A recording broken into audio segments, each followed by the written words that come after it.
Musulman boп басты қадам бір белестен астың аман ойнағайын ойнағайын үмітісің ата-ананың азамат боп ер жетінім бүгін той әулетімнің тойлағайын тойлағайын бүгін той әулетімнің тойлағайын тойлағайын ақ дәулетім ағайыным көпті көрген әулет қой құтты болсын тойларыңыз той төресі сүндет той ақ дәулетім ағайыным көпті көрген әулет қой құтты болсын тойларыңыз той төресі сүндет той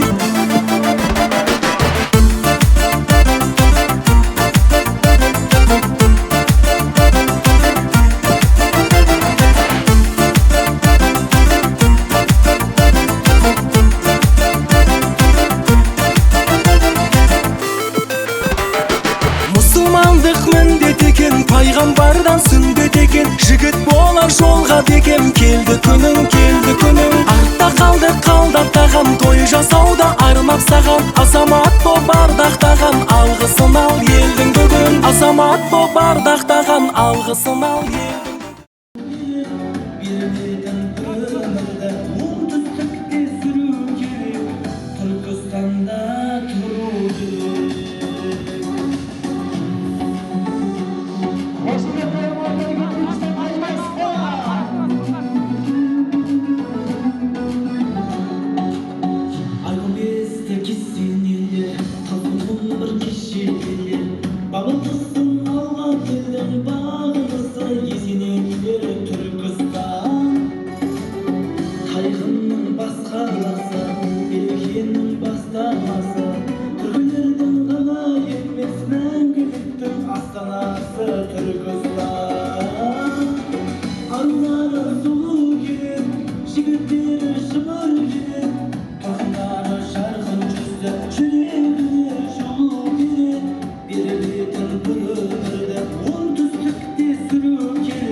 Assalamualaikum Türkistan.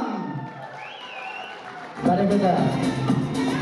Рахмет, міне құрметті жақсылар мен жайсаңдар, оңтүстіктің төрінде, киелі Түркістанның жерінде, соның ішінде кереметтей Ибраһим салтанат сарайында Алланың қалауымен кішкентай балапанымыздың себепкерімен сіздер болып, біздер болып бас қосып жатырмыз. Сондықтан уақыт жоқ заманда уақыт тауып келгендеріңізге мың алғыс.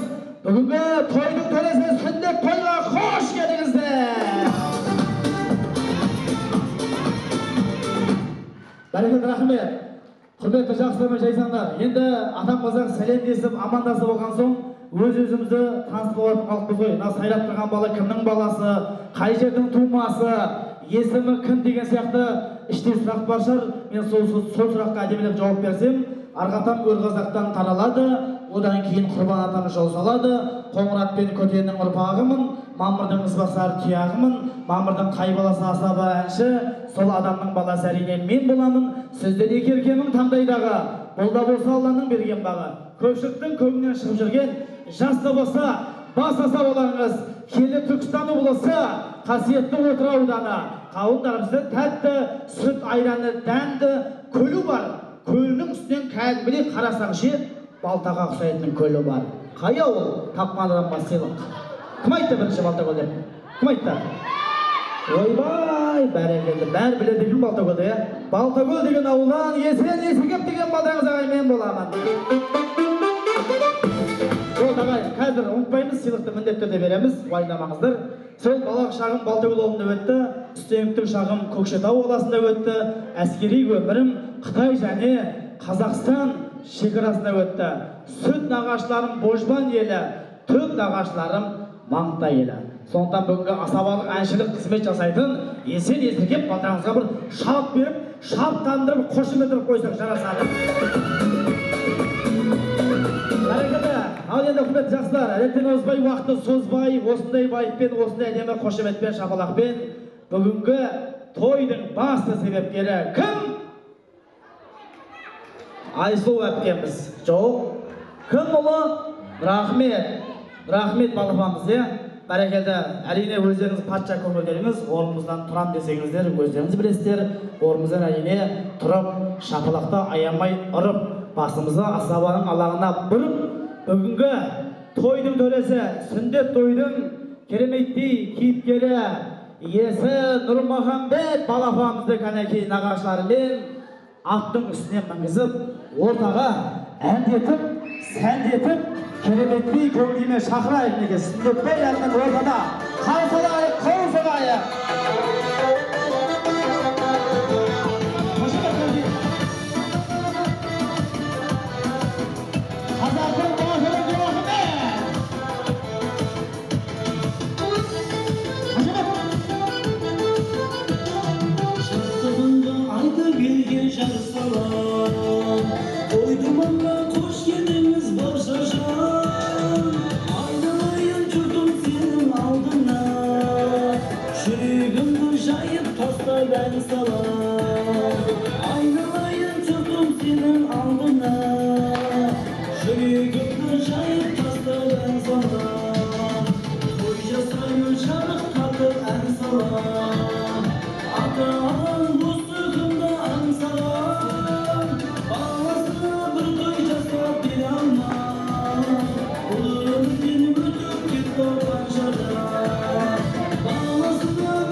Құдай бізге салиха ұл берсін, батамыз бен болашағы гүлденсін. Отбасында ойнап жүрген ұлдар, отанына құрбан болар күн келсін. Отбасында ойнап жүрген ұлдар, отанына құрбан болар күн келсін. Жақсы күндер төрімізге жайлансын, бақыт мәңгі басымызға байлансын. Басқа тойды тойламасаң тойлама, балалардың сүндет тойы тойлансын. Басқа тойды тойламасаң тойлама, балалардың сүндет тойы тойлансын. Басқа тойды тойламасаң тойлама, балалардың сүндет тойы тойлансын. Мұсылманның сүндет тойы тойлансын. Ей жаса! Ой, бәрекелді. Рахмет. Міне, даканса тұрған қонақтарға рахмет. Алла разы болсын. Міне, шапалақта аямай ұрып, қамқорлығына мерейіміне бөліп жатыр. Рахмет қонақтар, ақпейілдеріңізге. Ал, бір халықпен амандасып қояйық, мұсылманша. Ассалаумағалейкум, ағайын туысқандар деп қойшы бір. Рахмет. Ассалаумағалейкум, ағайын туысқандар. Қош келдіңіздер. Баршаңызға мың алғыс. Маған берген ақшаларыңызды болашақта депутат болған кезде қайтарамын. Бәрекелді, көрдіңіздер ме? Міне, өзі айтып жатыр. Құдай аузына салып жатыр ғой, міне, періште. Құдай қаласа мейлі депутат болсын, мейлі әкім болсын, мейлі министр болсын, қазақтың сондай намысты, қайратты, жігерлі жігіті болып өсе берсін, өне берсін, Алла Тағала тіл көздерінен сақтасын деп бір әминді қошеметтеп қойшы. Рахмет Аллахымызға. Енді былай жасайық, құрметті жақсылар. Енді баланың жақсылығы нағашынан, үйдің жақсылығы ағашынан дейді. Құдай қаласа міне тойдың төресі сүндет той, оны ата-анаға жасау міндет қой дейді. Міне Айсұлу әпке, бүгінгі Құдай қаласа міндет тойымыздан Аллаға шүкір құтылып жатсыз. Осы Құдай қаласа балаңыздың қызықшылығын көріңіз, Алланың назарында бақыттың басарында болыңыз. Әттең-ай деген күндеріңізден шіркін-ай деген күндеріңіз көп болсын. Өзіңіз 100 жасаңыз, осындай кереметтей ұрпақтарыңыз 1000 жасасын деп әмин деп қошеметтеп қояйық. Енді нағашы бар ма? Тұрып беретін адоши, аттың үстінен Нұрахмет жиеніңізді үстіне иығыңыздан мінгізіп, ырымдап жүрейік, бір екі көріп, бір жасап, бір халыққа тағы таныстырып, нұрлы өмірек жүзін көрсетіп бір қойсақ, нұрсында нұрды ойлаймыз. Ал! Нұрахмет! Балапанымыздың нағашы иығына көтеріп,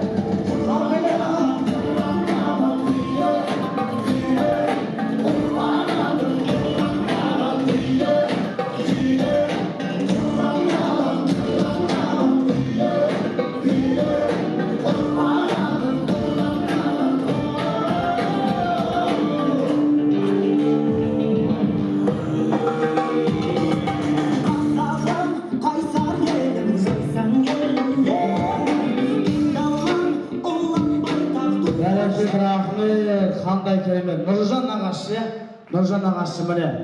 Қошеметтеп қойшы Нұржан нағашы міне. Адуши міне. Тұрып береді. Тұрып береді сәдақанса, тұрып береді болсаңыз 10 рет отырып тұрыңыз шында. Давай. 10 рет. Кетті ал. Кетті. Міне, баланың жақсылығы нағашыдан дейін көрейік кәлеген. Бір екен. 1, 2, 3, 4, 5, 6, 7, 8, 9, 10. Ой, бәрекелді Құдай, бәрекелді. Қандай Нұржан нағашысына өлең шумақтарын арнамасам маған бір күнә болады. Нұреке, бұл өмірде сіз сияқты нағашыларды көп дейді.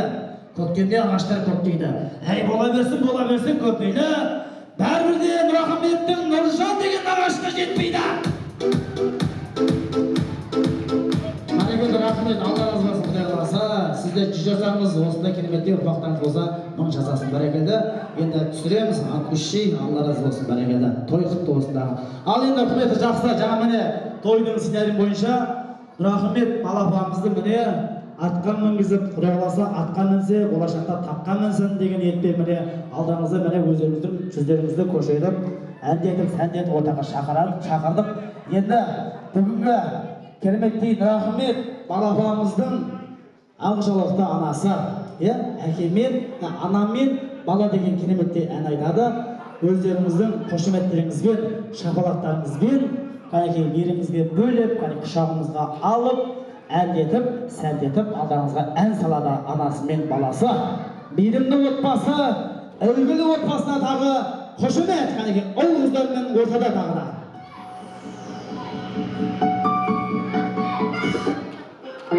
Енді Айсұлу әпкеміз кішкене толқып жатыр, алғашқы той ғой. Сондықтан бәріміз сыйлау емес, сынау емес, сыйлап келген болса деп білем. Кішкене толқып жатыр, кішкене бәрекелді, той құтты болсын. Үлгілі отбасы, мейірімді отбасы, ана мен бала әні. Бір-біріне мейірімі, махаббаты. Қошемет тұрайық қанекей.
келген қонақтарды көрдім.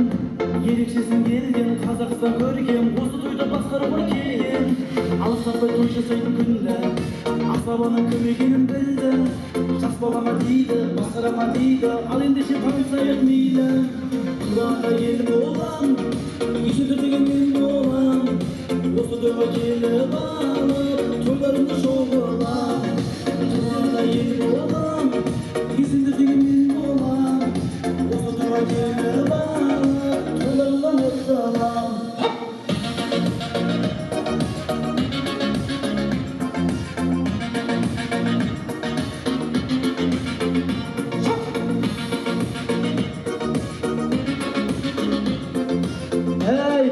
Не деген қошемет, не деген айқай шу! Бәрекелді, ассалаумағалейкум, тағы да әдемі екінші мәрте нұрлы жүздеріңізді көргеніңізге өте қуаныштымыз. Жетімдер әулеті той құтты болсын!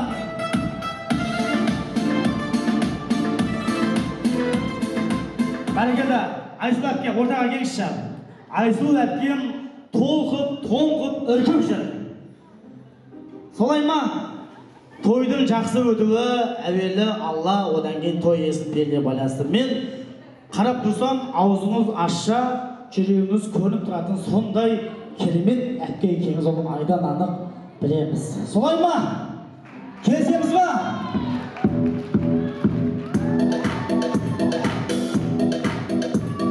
Айым екен-ай, күнім екен-ай, өзі сұлу, өзі жас, кімнің анасы екен-ай. Айым екен-ай, күнім екен-ай, өзі сұлу, өзі жас, кімнің достары құрбысы екен-ай. Бәрекелді, дегенмен біреуге құрбы, біреуге дос, біреуге әпке, біреуге ұжым, дұрыс па? Сондықтан міне қарасаңыз, Аллаға шүкір, тойдың жаңа айттық қой, жақсы өтуі әуелі Алла, одан кейін той иесінің беліне байланысты. Жалпы тойдың жақсы өтуі 70% той иесінің беліне байланысты болса, 30% асабы әншілердің беліне байланысты. Сондықтан әпке ешқандай уайымдамаңыз, бұл алғашқы тойыңыз. Құдай қаласа, той өз-өзін жабады. Кімге қалай бардыңыз?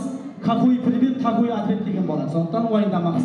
Енді әпкеме бір сармайдай сақтап келген менің бір ақындық өнерім бар енді. Қытайский ақындық өнерім бар. Әпкеме бір арнау айтсам қалай? Бола ма? Осы арнауды айтқан кезде сіздер қошеметті аямай, шапалақты аямай, бауырымызға басып, қаттырақ ұрып отырайықшы шапалақты. Хорошо? Кеттік ал. Арнау. Ал! Айсұлу әпкенің құрметіне. Той иесінің құрметіне.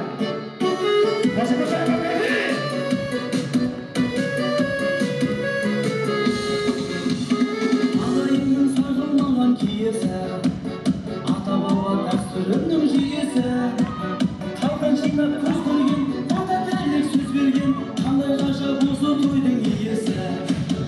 Өзімізді жақсы адамға балаймыз, үміт артып сенімменен қараймыз. Тойға келді туыстар, құдай жай-жақ алыстан, өзімізді игі жанға санаймыз. Үстем болсын ойымыз, қуатылық бойымыз, құтты болсын той иесі тойымыз. Үстем болсын ойымыз, қуатылық бойымыз, құтты болсын той иесі тойымыз. Қошемет! Шабалақ! Шабалақ аяқай! Қадыша, әріптестер қайда? Қостар қайда? Қошемет қайда? Нағаштар қайда?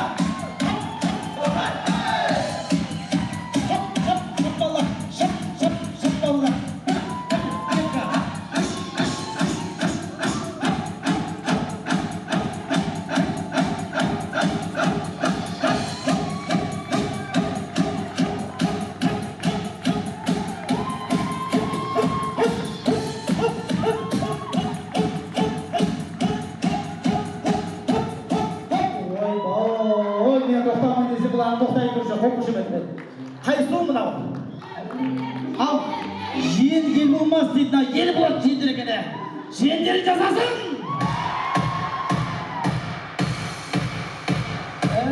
Бәрекелді, рахмет. Қазақ айтады, жанымдал, тәнімдал, бірақ жүрегіндегі ақ бетін баштайды. Сондықтан міне Құдай қаласа осының бәрі сіздің арқаңыздың, себепкеріңіздің, етіңіздің арқасында деп ойлаймыз. Енді менің Айсұлу әпкемді сыйлап келген қонақтар болса, оң қолды көтерейікші. Оң қолды көтерейік. Айсұлу әпке қараңыз, сіз үшін кім? Оң қолды көтермеді сол дұшпан. Қараңыз, оң қолды оң адамның иығына қоямыз. Иә, көп айтылап қойдыңыздар, шаршап қалдыңыздар, иә. Иығына массаж жасаймыз. Жасаңыздар, иә, аға. Сен бүгін сұлу болып кетіпсің деп айтайықшы. Айтыңыздар, иә. Ал Нұрахмет балапанымыздың тойы құтты болсын, 100 жасасын дегендеріміз сол қолды көтерейікші кәнекей. Какой привет, какой ответ, жаңа массажды қайтарамыз енді жасағаннан бәрекелді, жақсылыққа жақсылық. Сен айтпасаң да сұлу екенді білем деп айтыңызшы. Бәрекелді. Сұлу ханшайым сұлу мырзалар тағы да қош келдіңіздер. Бәрекелді.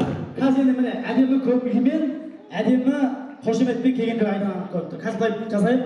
Сіздің туыстарыңыз көбінесе қай жақта? Тарақтылар көп па, мына жақта әлде жетімдер әулеті көп па? Жиендер көп па? Бәрекелді, жиендер қайда? Бәрі оны былай жасайық. Оң жақ, сол жақ деп бөлек. Оң жақтың көңіл күйі қалай? Әлде сол жақтың көңіл күйі қалай? Соны анықтайықшы. Хорошо?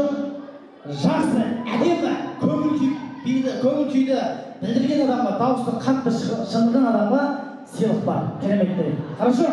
Ал, оң жақтағы барша қонақтардың көңіл күйі қалай?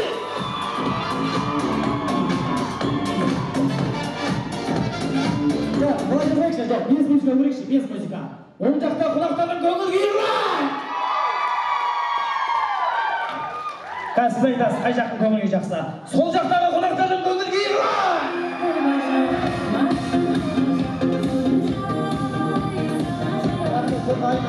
Рахмет, без музыка. Сол жақтағы қонақтардың көңіл күйі қалай? Көрдіңіз ба? Не деген айқай-шу. Түркістанның шулап толы қонақтар. Ал, қай жақтың көңіл күйі ұнады? Оң жақ па, сол жақ па? Шынайы айтыңыз, өз жағына бұру жоқ. Оң жақ. Оң жақ жасасын!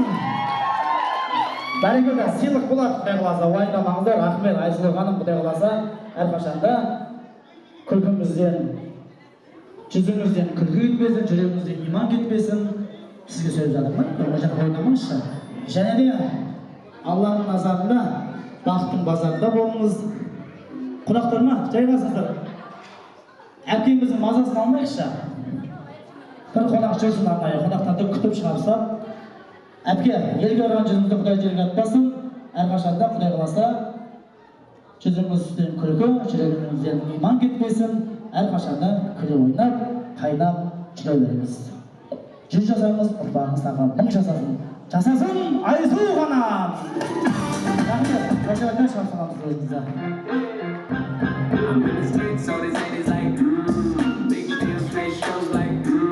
Бәрекелді, түн үйде кетті, ондай қатты шықпаға біраз болды. Негізі мен жұмысыма өте сүйем, жақсы көремін. Адалмын ше.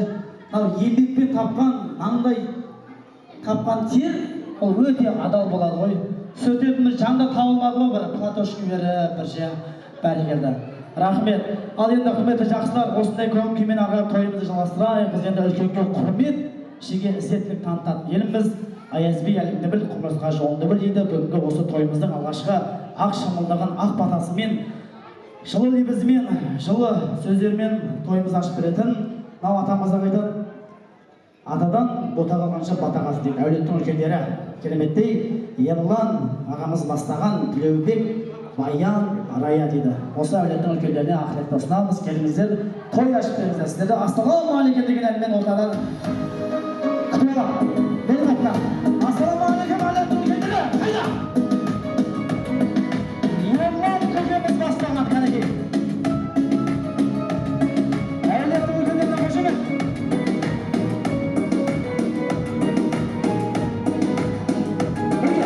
Өз қазағын сұлтан еткен елім. Қошемет. Өз қолының тұлпар еткен елім. Көкбай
аңшылықтан алар. Сіздердің әдемі нұрлы жүздеріңізді өте қуаныштымыз. Енді ұлық болсам да кішік бол дейді. Әшкейімді алып сіздермен амандасып қояйын. Міне қазақтың қарапайым баласымыз. Әдемі жүздеріңізді, әдемі кереметтей көңіл күйлеріңізді көргенімізге өте қуаныштымыз. Мұхтар Әуезов атамыз айтады, әр істің жақсы болу үшін адамға үш нәрсе керек дейді. Жақсы ниет керек, жақсы күш керек, жақсы тәртіп керек дейді. Жақсы ниетпен, жақсы күшпен, жақсы тәртіппен келгендеріңіз айдананып көріп тұр. Қолдан сіздердің ақ бата, ақ тілек, жылы лебіз. Ал әулеттің үлкендерінің ақ тілегін тыңдайық, тыңдамаған сөз жетпейді. Сабыр сақтап тілек тыңдайық. Сол үлкен, жас үлкен өзіңіз бастайсыз ба?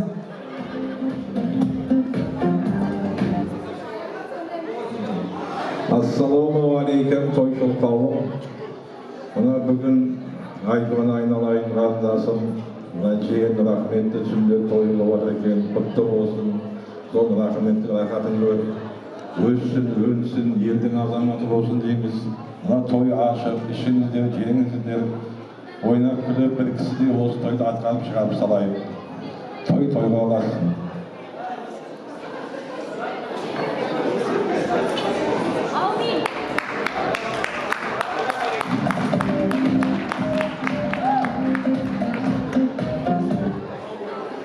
Айналайын көпшілік, кішкене айып еттіңіздер. Мына Айсұлу баламды сүндетке отырғызын деген кезде бір шумақ кішкене өлең жазып еді. Бісмілласын содан бастайын. Құдай, кейін қалғанын ары қарай жалғастырамыз. Ең бастысы нағашы батасын берді, нағашылығын берді. Менен жасым үлкен болғаннан нағашыларым менің жолым кіші. Мен Айсұлудың ұжымдасымын. Айсұлумен бірге жұмыс істегенбіз. Алғашқы Түркістанның мынау кіреберісіндегі 12 этажды үйлердің кірпішін қалаған сол біздерміз. Түріктермен бірге өнен кейін бәрі жалғасып атты. Дегенмен жасымыз үлкен болса да осы Түркістан қасиетті жерге деп басымызды иіп өшелеп 3-4 жыл қызмет жасап кеттік. Қазір енді жасымыз 80-де пенсиядамыз, енді шықтым пенсияға. Ал енді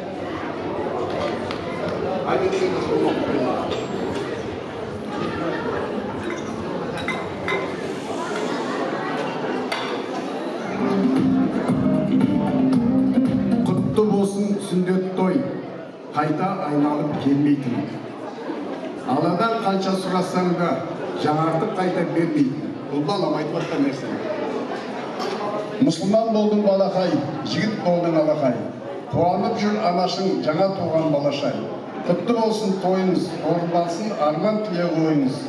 Қуанышын көріп балаңның бақытты болыңыз. Айсұлу, бұл саған жан. Ал енді айналайын тұрағи, Айсұлу жері тесіп шыққан жоқ. Сіз сияқты ақ ниетті үлкен ақжаулықты анадан шыққан Айсұлу. Сондықтан да Айсұлудың тәрбиелі екен, Айсұлудың көпшіл екен. Біз өзіміз бірге қызмет жасап жүргенде көрдік. Аузын ашса көмекей көрініп тұрған бұндай Айсұлуымыз теңгелмейді. Ешқандай бұл Айсұлуға бірде біліңіз. Айналайын Айсұлу, теңгелмейді саған еш сұлу, қанша сұлу болғанымен сен өзің ерекше бір сұлусың. Сондықтан да апа, жеңге, қарындасымсың ғой, сен демін ғой. Мына тойларыңыз құтты болсын, мына біздің азаматымыз Нұрахмет үлкен қазақтың ұлы болсын. Шаңырағы бек болып, кейін үлкен марқайтып, анасы болып қалай бір той жасап атса, кейінгі әржесі мен аналарына сол Нұрахмет те осынша қошемет жасасын. Осындай игілікті істерін сіздердің бастарыңызға беруді балағының есіміне берсін. Мына шығып тұрған қасындағы үлкен кісілердің бәріне де рахметімді айтамын. Сонша жерден арғы ашып келіп, Айсұлу сен үшін, құдайым үшін келіп білдіріп жатыр. Ана жақта ұжымдастарым отыр, осында құшақ-құшақ келіппен келді. Және өзінің достарым отыр, басқа жолдастарым, нағашы жиендерім шулап жатқан көріп жатырмыз. Айналайын барлықтарында қадамдарына күл бітсін. Әрдайым осылай біздің қазақ өсіп-өніп, бір-бірінің қуанышына ортақтасып, өсе беруін Алладан тілеймін. Бақытты болыңыздар бәріңіздер. Бүгінгі той ортақ деп ойлаймын, өйткені бірге келген бұл той ортақ той. Адамдарыңызға гүл бітсін, той ортақ болсын. Тойдан тойға жетейік. Ай, бәрекелді көке, айтқаныңыз айдай келсін, аузыңыз алмай асыңыз апай. Ата қазақ айтады, қара сөздің қадірін білмеген өз қадір қасиетін білмейді дейді. Қара сөздің қадірін білетін кереметтей көкемізге әдемі өлең шумақтарыңызға елеп ескеріп, той иесінің атынан кереметтей сый құрметті. Рахмет, Алла разы болсын. Ал, тілекке жалғасын, жолымен, кезегімен, жасымен. Қошым қауым айналайын той құтты болсын. Айналайын ай сұлу. Алғашқы той құтты болсын жаным. Сөйлесіп отқан ұлыңның рахатын, жақсылықтарын көре бер. Деніңіз сау болсын, өмір жасыңыз қатарыңнан алды бол. Бар жақсылық тілеймін айналайын. Тойдан тойға болса берсін. Саламатсыздар ма? Тойға келген қауым. Тойларыңыз құтты болсын. Бүгінгі менің бауырымның тойы құтты болсын. Соны ат салысып, жақсылап қарсы алыңыздар. Рахмет сіздерге, сыйлап келгендеріңізге рахмет. Алла нұры жаусын. Айналайын апама, тойың құтты болсын жаным. Ұлың өсіп, бай болсын, құлының өсіп, тай болсын. Қызың сенің қызығың, біріне бірі ай болсын. Ұзын сөздің қысқасы, дәулетке дәулет сай болсын айналайын. Бақытты бол. Барлық сөз періштенің құлағына шалынсын. Жаным апа, сізді ана жақтан жаңа келе жатқан кезде мен сізді примерно бір есіме түсіремай анық тани алмадым. Қазір енді анық толық таныдым, сыңғырлаған үніңізді естіп. Мен танып тұрсыз ба апа? Неге? Өзі сызып қалған сияқты бір керемет апа екен, е? Құдай-ай, бәрекелді, қош отырып қойыңызшы апамызға міне. Апа, мен танымаймыз ба? Сіздің ұлыңыз қандай еді апа? Қарақтысы, баяда сол әулетке келін болып түстіңіз жас кезде. Білесіз ба, ақ келін болып атандыңыз. Сол кезде беташарда бетіңізді ашқан асаба жігітім апа мен. Бәрекелді күлсең тәрбие жасын береді дейді. Міне қарт үйдің қазынасы осы сіздің әдемі дана жолдарыңызды жастарға бере берсін. Рахмет. Мың алғыс сізге. Ал, келесі ақылет жалғасын, сөйлеп болыңыздар, бәрекелді.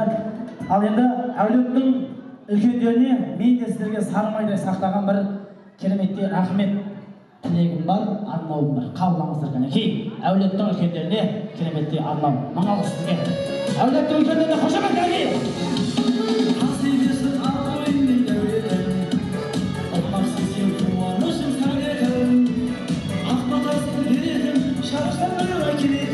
Үлкендерден кенде емес әулетін, аталар бар, әжелер бар жарасқан, ақбағаймен кейінгі кел жуашқан, бізге қымбат ақылым, көркеміне шағыным, аспандағы ай жұлдыздай таласқан.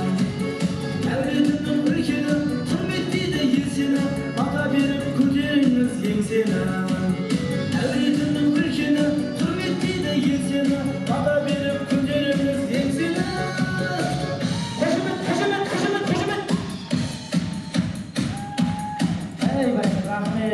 Тілектеріңіз қабыл болсын, мұраттарыңыз асыл болсын. Рахмет.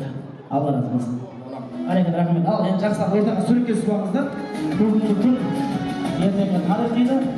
Ортаға суретке.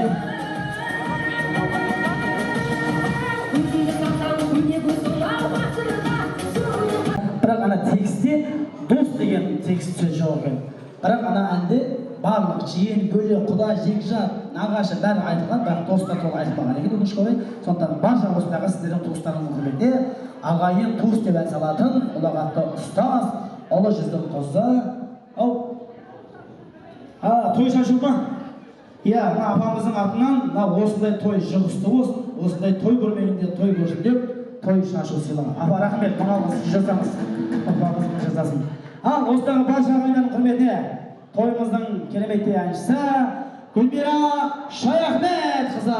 Қарсы алайық, қол соғайық ағайын.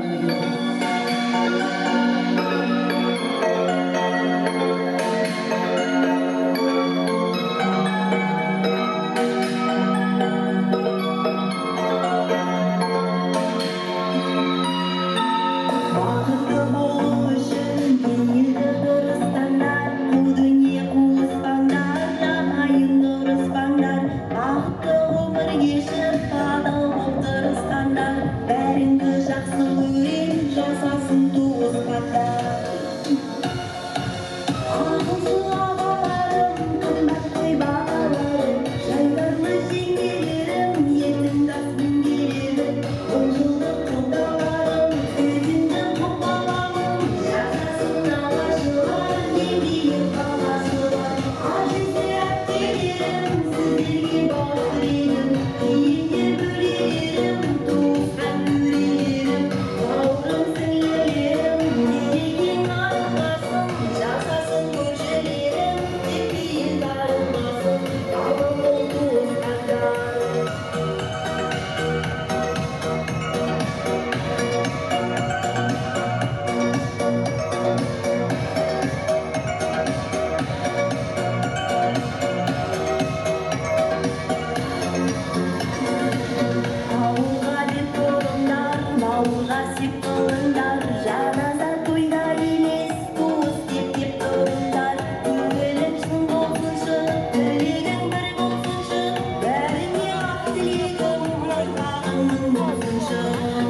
Бәрекелді, алдыңыздан Салхан Гүлмира Шайахмет Хаса.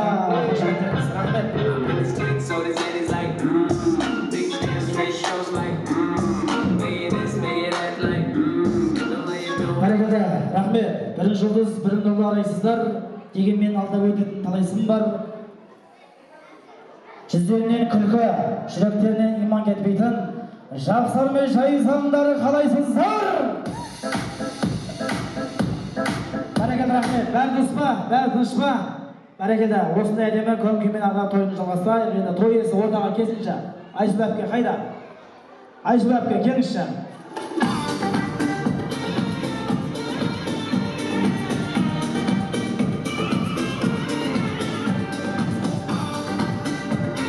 Айсұлу әпке.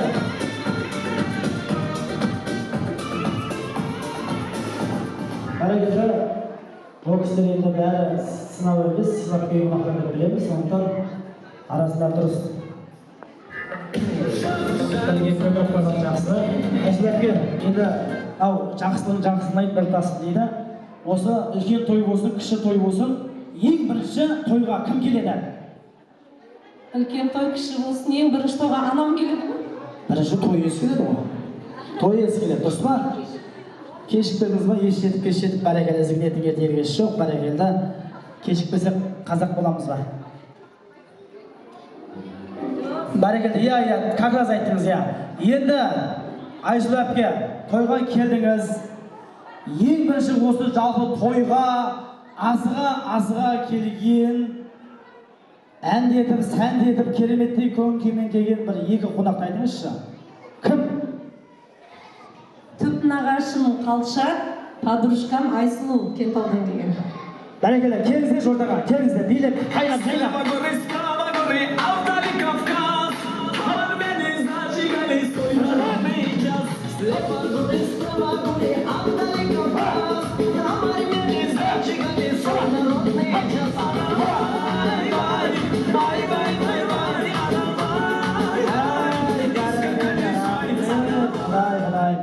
Кім есіміңіз? Айсұлу, тоже Айсұлу. Айсұлу ханым, көңіл күйіңіз күшті, көрініп тұр. Кереметі көңіл күйі. Көңіл күйі жақсы, бірақ бүйі бір түр екен ше. Бәрекелді, ничо, әдемі, әзіл. Бәрекелді, енді ана той иесінің атынан сіздің осы тойға ең бірінші келгеніңіз үшін елеп ескеріп, кереметтей азда болса көптей көріңіз. Сый құрмет. Кәнекей, екі сыйлыға келеміз. Kimniki özüne, ay gelir yüzüne, kimne desen. Бәрекелді, мынау сізге. Әрқашанда тойға бірінші келіп, бірінші қайтыңыздар. Рахмет, Алла разы болсын, бәрекелді, қошеметтен шығарып саламыз. Енді құрметті жақсылар, былай жасаймыз. Қазір біз той иесімен той бастамай жатып ақылдасып, қазірден бастап құлақтарыңызға алдыңыздарға. Осы тойда жақсы билеген жанға, қазір осыдан кейін нағашылар ақ тілегі болады ғой, одан кейін би болады. Осы сол нағашылар биікте жақсылап көзге көрініп билеген жанға, және осы тойда қайнап жайнап ерекше көзге түскен жанға кереметтей ақшалай сыйлық, кереметтей той иесінің атынан сый құрмет, жоқ емес баршылық. Сондықтан бүгінгі тойда қайнайтын күн, бүгінгі тойда жайнайтын күн, бүгін артық проблеманы ұмытатын күн, бүгін тек қана көңіл күй көтеретін күн ағайын. Той құтты болсын. Бәрекелді, рахмет.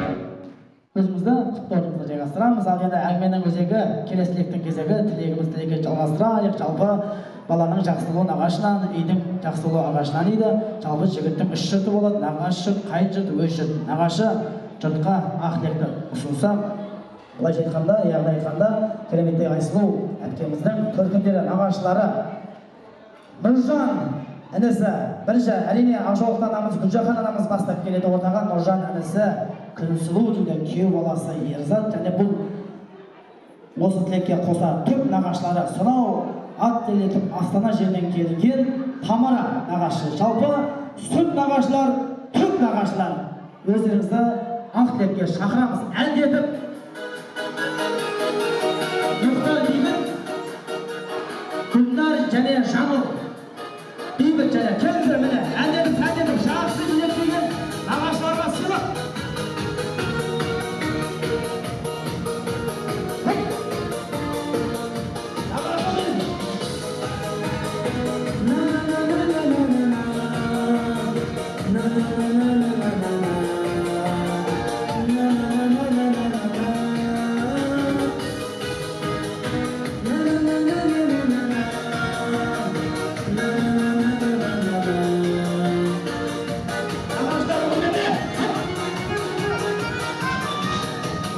Балалардың бірге туған дауыстың нағашы, жиендердің сүйген екен тауысың сен нағашы. Сендер барда жүректерге отын дейді нағашы, сендер келіп жиендердің қуануын қараша. Шын жүректен бақ тілеп, ақ тілекті арнадың, жиендердің қуанышын жақсы биге жалғадың, жиендердің қуанышын жақсы биге жалғадың. Жиендердің қолдаудан еш нағашылар қалмадың, таусылмайтын сатылмайтын мейіріміңді арнадың, таусылмайтын сатылмайтын мейірімдісің нағашы. Рахмет, рахмет, нағашыларға қошемет ағайын. Бәрекелді, бұл жерде енді Айсұлу әпкеміздің төркіндері, яғни айтқанда Нұрахмет балапанымыздың нағашылары және Айсұлу әпкеміздің төрт нағашылары. Баршаңызға ассалаумағалейкум. Міне сонау ат телетпеген Тамара әпкеміз ба? Бәрекелді. Астанадан келген, Тамара әпкеміз ба? Осы кісі ма? Бәрекелді, рахмет. Сіз сонау ат телетіп Астанадан келген үшін сізге де бір керемет арнау. Нағаш құрметте арнау қабылдаңыздар кәнекей. Нағашыларға қошемет. Адамзаттың өзінде ой тәуірі, аман болсын анамыздың бауыры. Тойдың сәні нағашым, көтеремін бағасын, іздесеңіз той төрінен табасын. Жиендерге қаймын кісіп мақтанам, нағашыммен әрқашанда мақтанам. Есілімнің ақтаған, өлілерді жақтаған, бұл күндерім нағашыммен мақтанам. Аман болшы нағашым, өзгелерден бағасын, еркелеткен жиен бөле баласын. Аман болшы нағашым, өзгелерден бағасын, еркелеткен жиен бөле баласын. Қошемет, қошемет, қошемет, қошемет.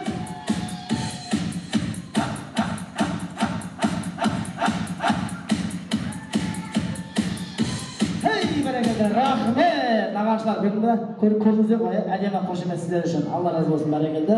Ал енді жақсы тілек, жақсы тілек өзіңізде апа. Өзіңіз бастаңыз, қалай болды, не болды, айтып айтпастаңызшы. Гүлжахан бауырым, бүгінгі тойың құтты болсын, немереңнің тойы құтты болсын. Айгона қызым, айналайын. Балаңның бүгін сүндетке отырғаны құтты болсын. Таққа отырсын. Құда қаласа, одан да қызметте жоғары бола берсін. Өсіріп отқан ол қызымның рахатын көр айналайын. Денің сау болсын. Осы балдарының тек жақсылығын көреді. Бәрекелді апа, міне сөзің қысқа болсын, қолың ұста болсын дейді. Міне қысқа нұсқа тілек. Рахмет, Алла разы болсын. Түп нағашылар шықпапты, түп нағашылар айтыңыздар ғой, арнайы атымызды атама да түсіметтер ренжімеңіздер. Түп нағашы, сіздер де ақылбекке келіңіздер. Арнайы кәнекей. Ал. Рахметті нағашылары, келіңіздер сіздер де. Барша нағашылар осы әулетке мен нағашымын дейді жандардың баршасын шақырамыз ақылбекке. Келіңіздер. Ал. Келіңіздер, ортамызға қосыңыздар кәнекей. Барша нағашылар, жүрек жарды ақылбек өздеріңізде. Әрекелді, сүт нағашылар, төрт нағашылар. Байқамай қалыңыздар ма, естімей қалыңыздар ма, әлдеме дұрыс айтқаным ба, дұрыс жеткізілетін ба? Бәрекелді, рахмет. Ал енді нағашылар тағы той құтты болсын, әдемі тілек, әдемі ниет өздеріңізде. Ал жолымен, кезегімен тілегімізді жалғастырайық. Кереметті жаңа апамыз әдемі тілекті бастады, ары қарап жасымен, жолымен. Рахмет, Тамадағала. Айналайын Гүлжахан, мынау немереңнің сүндетке отырғаны құтты болсын. Дені сау болсын, өмір жасы ұзақ болсын. Айналайын Айкона жаным, мына балаңды міндетің ғой. Сүндетке отындырғызу, одан мектепке бару, одан оқуға түсу. Құда қаласа соның бәрі бола берсін. Мына биыл атқа мінсе, Құда қаласа үлкейгенде таққа мінетін. Жаңағы өзі Құдай аузына сабатқан шығар. Жаңағы Құда қаласа бәріңді қайтарам деп. Сол айтпақшы бол, сол тілегі қабыл болсын, періштенің құлағына шалсын, денің сау болсын, сол балапанаңның рахатын көріп, қызығын көріп, тойың той қыласың. Мына тойшы қауым той құтты болсын барлықтарыңызға. Ұрпағыңмен мың жасап, бақытты бола бер. Соның қызығына тоймай Гүлжахан жаным, рахатын көріп, аман есен шапқылап жүре бер, денің сау болсын, тойың той қыласын, тойдан кейін де болмасын. Жастарымыз бақытты баянды ғұмыр кеше беріп, тек қана жақсылық тілеймін. Періштердің құлағына шалынсын, бар тілектің бәрі қабыл болсын.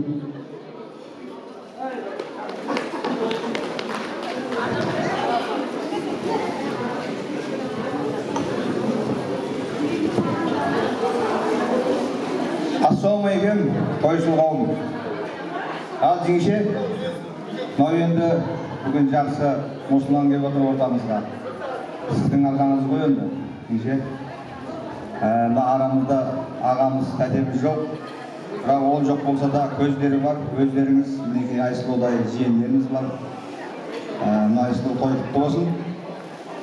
Келіп жатқан барша қонақтарға рахмет, сізді сыйлап, құрметтеп деп отқан. Той қаласын, мынау Нұрахмет баламыз бүгін атқа қонды ғой. Ертеңіне таққа отырып, жаңағы депутат деп атып қой, енді сонда депутат бола берсін, министр бола берсін әйтеуір. Аңсаған арманына жете берсін. Той қаласын. Рахмет, қамада сөз келгеніңізге. Айсұлу жаным, той құтты болсын. Мынау бүгін мұсылман болып отқан балаңыз үлкен азамат болсын. Әулеттің арқа сүйер азаматы болсын, дені сау болсын, жеңше той құтты болсын.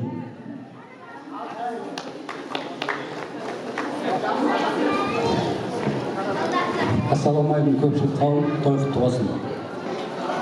Айкона жиен баланың мұсылман болғаны құтты болсын, үлкен жігіт той өсе берсін, онда қаласа дені сау болсын. Ол қыздардың өшіп жатқан қызылшығын көріп жүре бер, бұдан да үлкен тойда кездесейік, құда қаласа. Бақыт тілеймін, денің сау болсын, әрқашан күн ойнап жүре бер.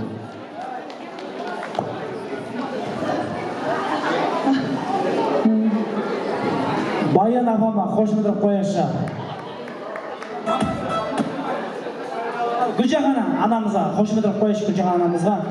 Айсұлу ханым, сенің анам алтын, менің анам алтын, құлпыра бер қарындасым, аман бол жалтын.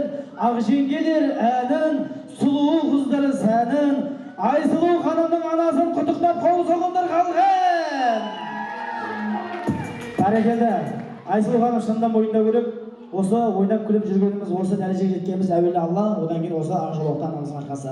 Ана деген бір қолмен бес тербетсе, бір қолмен әлемді тербетеді, ол айдан анық. Сондықтан той құтты болсын, той сіздікі бірінші. Той құтты болсын дағы. Бүгінгі тойға келіп отырған көпшілік қауым, сіздерге алтын уақыттарыңызды бөліп, осы қызым Айконаның жақсылығына келіп отырғандарыңызға мың алғыс, рахмет. Айналайын Айкона жаным, тұла бойы тұңғышым, ақылшым, папасының орнын басып келатқан Айконам, яғни мына бүгін балаң атқаныңды ертең таққанысың.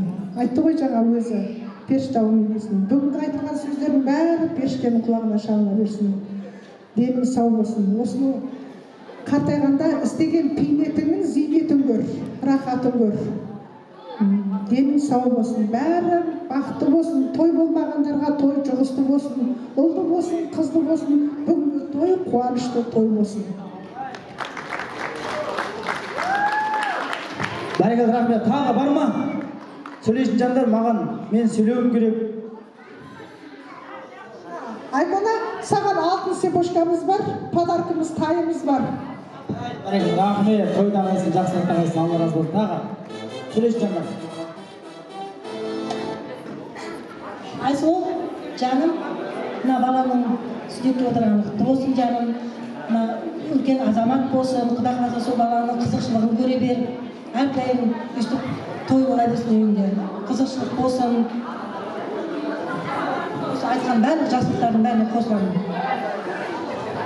Бәрекелді, басылар да қосылады, қосыла ма? Ешқандай реніш өкпе жоқ па?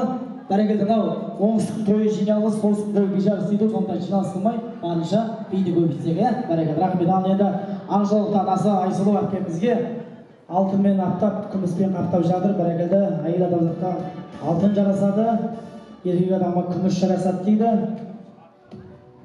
Алтын сән үшін, күміс денсаулық үшін деп. Бәрекелді, рахмет. Әдемі, керемет, Алла разы болсын. Ал енді бірінші жақсылап суретке түсіп алайық, одан кейін сый сияпат болса тапсыруға соңында ұстап. Қанекей, осылай тұрған кезде әлемелеп суретке түсейік.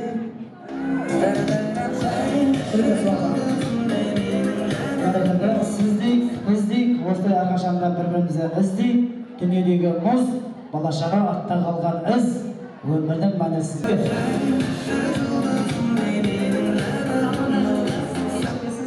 Мен бір 5 минут уақыт алып жіберейін. Маған таялып келіп жатқан анам, інім, сіңлім бар ғой, енді оларды құр сияпатсыз қалдырған ұят болады. Сол үшін анама жауап қойма. Анама осы өмірге алып келгеніңізге рахмет. Алла дені сау берсін сізге. Өмір жасыңыз ұзақ болсын, арамызда қартаймай, күліп ойнап, шаттанып жүре беріңіз. Мен сіздің арқаңызда шалқып жүре берейін. Ініме куртка бар, тай мінгізген. Жақма. Әрекеті, қыстың қамын күзде, жазда ойладып, міне әнесіне куртка. Кигізіп көрейік, жақсыны көрмекке дейді. Ой, бәрекелді. Размер тортный, Нұржан мощный. Қошемет. Бәрекелді, рахмет, жарасты. Жарасады өзіңе, үстімдегі куртка дегенде болып тұр ғой, бәрекелді. Сізде тоза берсін. Енді осы інімнің жұбайы келін қарлығаш бар, оғанда кішігірім сипатым бар.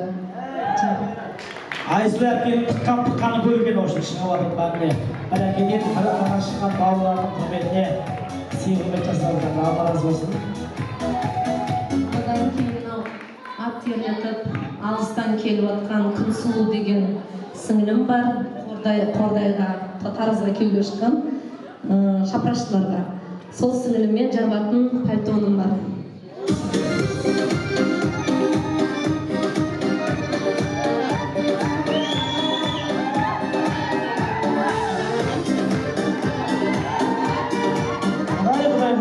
Топан кетіңізді, жарастыру бәрекелді. Құдай, той өз сіздікі. Әдемі. Күйеу балаға да сияпатым бар, енді өзі алып қойды.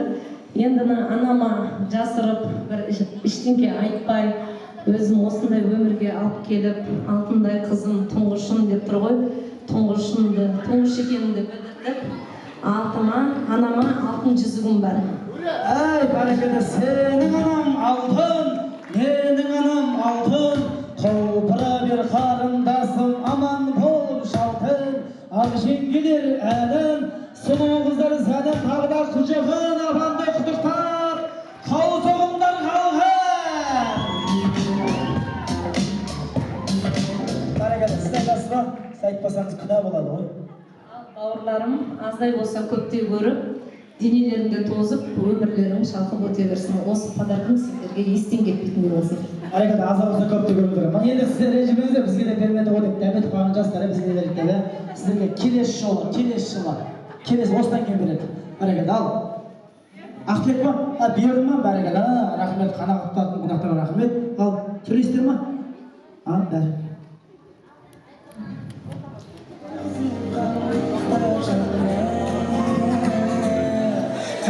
Келген қауым, сіздерге мың алғыс.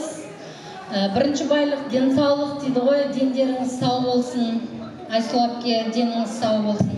Денсаулық болса, бақытта, байлықта, молшылықта, осындай дастарханда болады. Бірінші байлық денсаулық, сол үшін дендеріңіз сау болсын. Аңсаған армандарыңызға, көздеген мақсаттарыңызға жетіңіздер. Осындай дастархан әрдайым тойларыңызда, үйлеріңізде жайыла берсін. Мен өз сияпатымды берейін. Тай!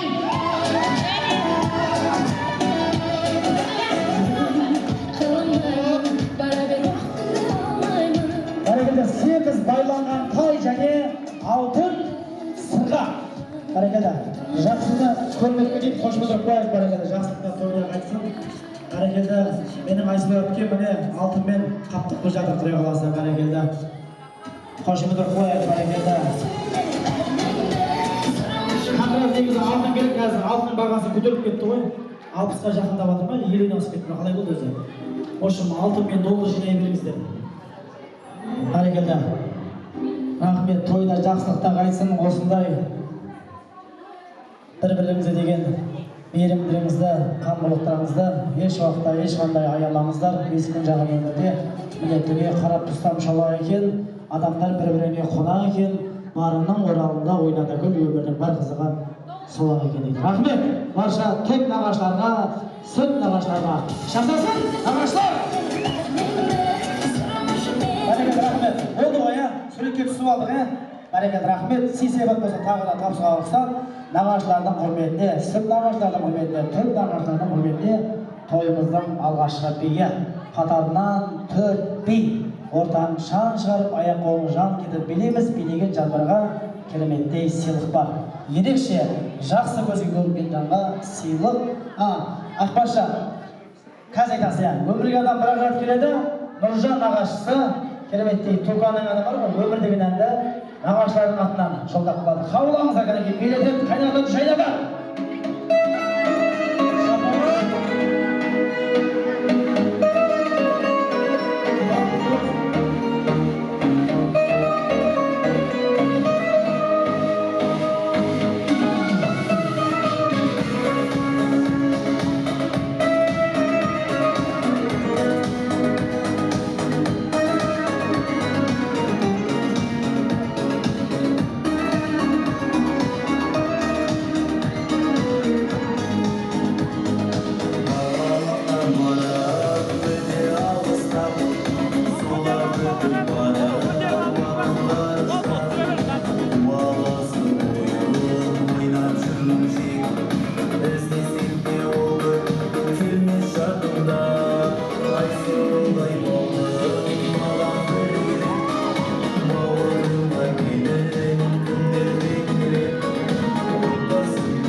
күшті болып қалдыңыздар ма?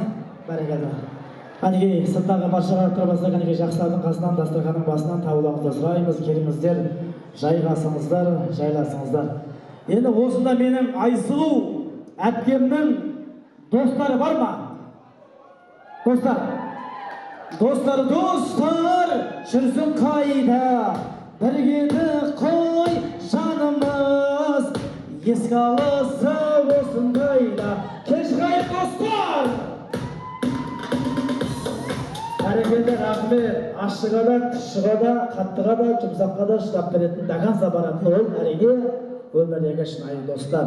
Міне қарап тұрсам, әпкеміз Аллаға шүкір досқа, әріптеске, группаласқа, құрбы достарға, жалпы әдемі жақсылар мен жайсаңдарға өте бай. Енді осы жерде әріптестер бар ма? Әріптестер қайда?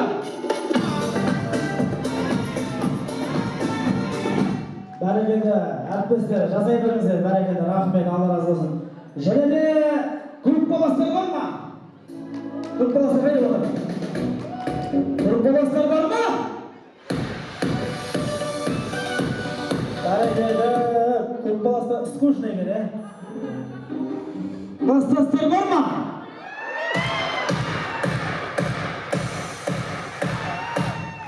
Қалай жасайық, енді қазір маған Айсұлу әпкем тағы бір назаказ, арнау ашып еді. Сыныптас достарға, әріптестердің құрметіне, класстастардың құрметіне, барша группаластардың құрметіне шын жүректен арнауымыз. Кәнекей, қазір арнау басталған кезде тек қана бұл жерде шулайтын достар, әріптестер, ұжымдастар және группаластар және класстастар. Келсін ба? Сіздің үміттеріңізге шын жүректен арнауды тағы жолдап қаламыз. Қабылдаңыздар кәнекей. Достар қайда? Ашық достар әр қашанда аспаннан, қосылады тойдың аттан бастарын. Келді міне достарым, айтылады достарым, достарымға қастар болып қоштарым. Ақылыңды ешқашан табылмай, достарыңды ешқашан жабылмай. Дос көңілі сақтайды, мадәрлік арнайды, досы көптен қатарынан қалмайды. Ашық болып аспаным, қолдағай жастарым, аман есен жүре берші достарым. Ашық болып аспаным, қолдағай жастарым, аман есен жүре берші достарым. Қошемет, қошемет, қошемет, қошемет, достар қайда? Достар қайда? Ұжымдастар қайда?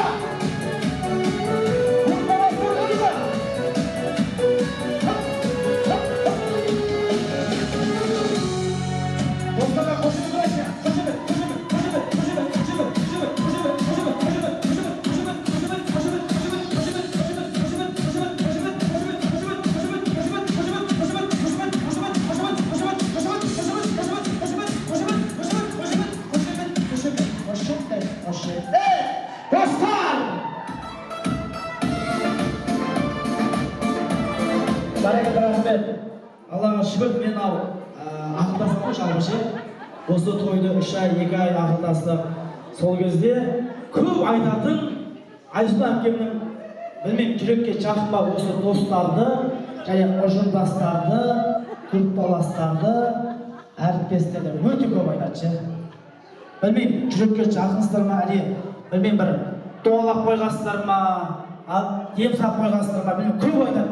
Осы ұжымдастарға, достарға көп көңіл бөлші, көп соларды билетші, көп соларға сыйлық берші деп, сондықтан мен әжеде қайнап, жайнап отырған достарға бір сыйлық берсем.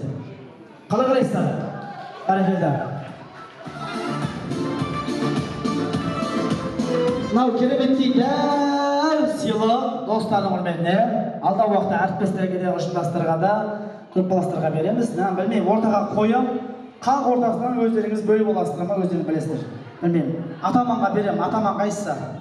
Бәрекелді, рахмет. Алматыдан келген, әсем Алматыдан келген, міне досына қошемет, бәрекелді. Қош келдіңіз келді Түркістан жеріне. Бәрекелді, рахмет. Енді олай жасайық. Биледік, тілек айттық, ойнадық, күлдік. Енді бір ойын болсын ортада. Әпкеміздің сұрауы бойынша, мен қазақтың ұлттық ойыны арқан тартыс деген ойынды ойнашы еді. Бірінші сол ойыннан бастайық. Арқан тартыс. Дәп, достардан 4 жігіт шықсын, достар қауымынан. Қазақтың сондай нар тұлғалы, намысты, қайратты жігіттері. Және класстастардан 4 жігіт шығыңыздар. Бар ма? Намысты, қайратты жігіттері. Және ұжымдастардан 4 жігіт шықсын. Қайратты, намысты кәнекей, білекті. Және группаластар бар ма? Елдер қауымы? Группаластардан 4 жігіт шықсын. Өз еркімен кәнекей. Шығайық жігіттер кәнекей. Намысты, қайратты жігіттер кәнекей. Келіңіздер.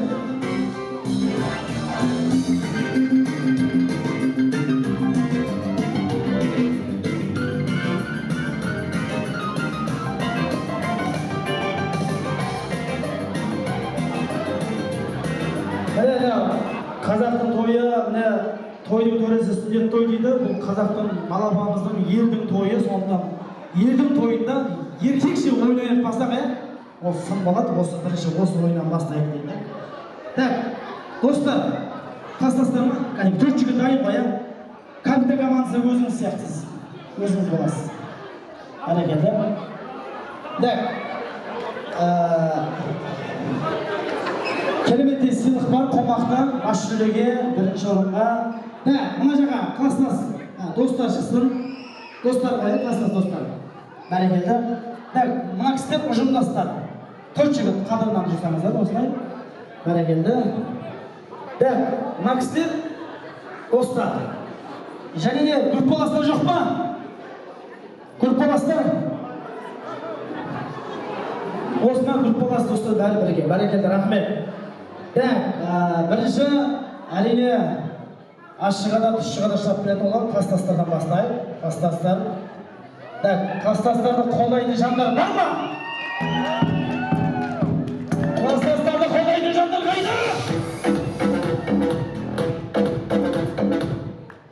Бәрекелді, давай, ұжымдастардан, капитан командасы сіз ба? Кім? Сіз ба? Бүгінбай, Наурызбай батыр қалбағы деген едейін, білекті құдай-ай. Ұрсақ құлатады мұна кісі, точно. Тұрмайсың қайтып. Қақ орта міне, сызып.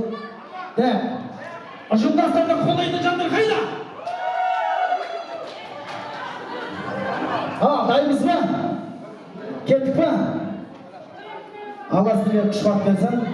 1, 2 жарым, 3 жылда!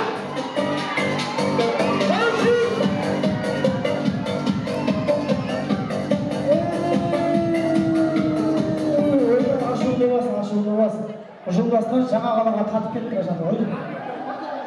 Айттым ғой, Бүгенбай, Наурызбай батырдан қалған ұрпақтар ғой. Бәрекелді. Әйгілі сіздер енді дегенмен шығып кетпейміз, әлі үміт бар, сенім бар. Енді келіңіздер.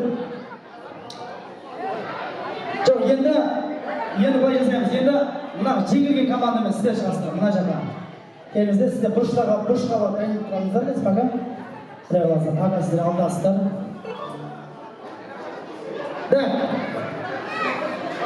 Бұна жақта қайда кетті жаңа? Сіздер келіңіздер бе? Бәсі сіздер ғой. Түрлеріңіз ұмытқатып қойшы. Сіздер жеңілген команда. Капитан командасы. Бәрекелді. Класстас достар. Класстас достарды қолдайтын жандар бар ма? Ұжымдастар ма? Достарды қолдайтын жандар бар ма? Кеттік. Алла сіздерге күш қуат берсін. 1, 2, 3 жылда! Тұр қолуар, көтерді еңкей. Тұр, намысты берме. Саска! Басма, есікті жина Саска. Қалма, Саска. Қайна, көтер қалма. Әлеуметтік мақсатқа жіберекті.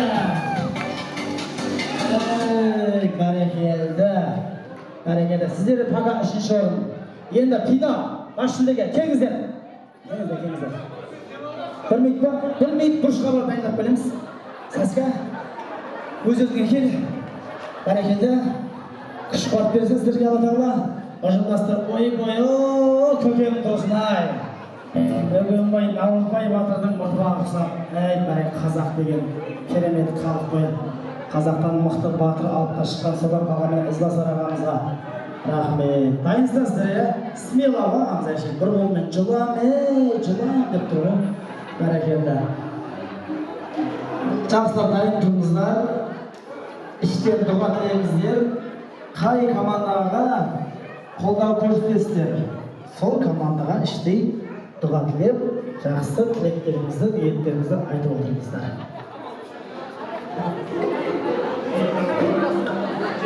Дайындалдық па? Сіздер көп дайындалды еместер негізі. Асықпай тез-тез дайындалайық. Бәрекелді.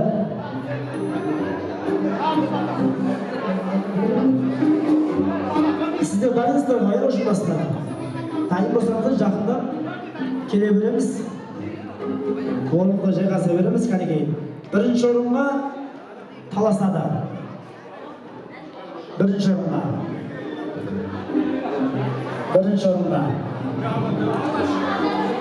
Күш атасын танымайды дейді, күш атасын танымайды. Дегенмен, ал, ұжымдастарды қолдайтын жандар қайда? Сыныптастарды қолдайтын жандар қайда? Ал, кеттік алға, сіздерге күш ат берсін. 1, 2, 3, 4,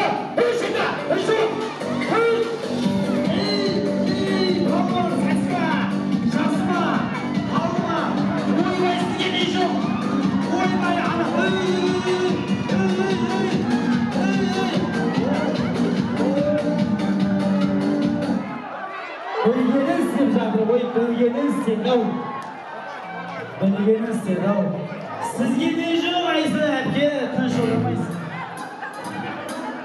Сатқын екенсіз, өткені ұжымдастарға айтып атыңыз ба? Ұжымдастар жақсы көрінеді, конструктордан қарағанда деп. Бәрекелді. Шодан жалып кетті ма? Қайт басынан, болмайды, басынан, ерекше болсын. Басынан. Жігіттер, давай, еркекпіз ғой, еркекше болсын. Біреуден екеу жақсы дейді, жұп болсын, тағы. Кеңіздер. Құласан нардан бола дейді, мәне, қазақ мұңғылы мұңтілген, соңықтан. Сіздер сән сөп қаған адам екенсіздер, негізі, аяқта бейті. Әттен әйелдеріңізге еркелеп қағастырау, Мына ұжымдастар смело бұлқ етпейді ғой бұне. Бәрекелді, жігіттер, араласу жоғынан тілш, күш атасын танымайды, дегенмен бұл кісілер жастар жағы көп екен, бұна жақ 50-ден асқан кісілер сияқты, 40-тан 50-ден асқан. Давай. 1 жарым, 2 жарым, 3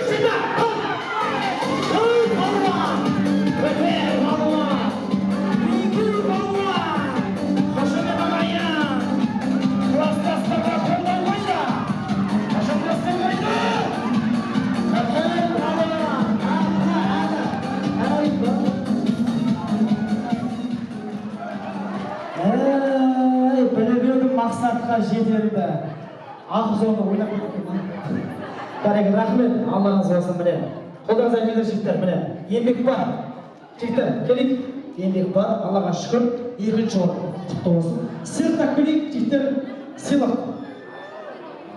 Әрқайсысына бір-біреуден сыйлыққа береміз. Кәнекей, әкеліңіздер. Ұжымдастар, келіңіздер. Ұжымдастар, келіңіздер. Және кластастар 2-ші орынға тұрыңыздар. Сыйлықты арнайы беректі, құрметпен сыйлап, ұжымдастарға әкеліңіздер. Кәді, әдемі сыйлықтар өз қолымен таратайын, жақсылап ұжымдастар. Иә, өзім берейін, өзімнің әдемі қолыммен. Дәл аға сізге. Еге барып, жастық, әкең бастық деп жатасыз дейді. Бәрекелді, мынау да сізге міне. Миллионер қонақ дейді, бәрекелді. Тағы жастық бар ма? Бәрекелді. Жастық беректі бұл кісілерге бірыңғай ұжымдастарға. Сіздерге міне кереметтей сыйлық, аздан болса көп те көріңіздер. Мынау да сізге. Так, мынау да сізге.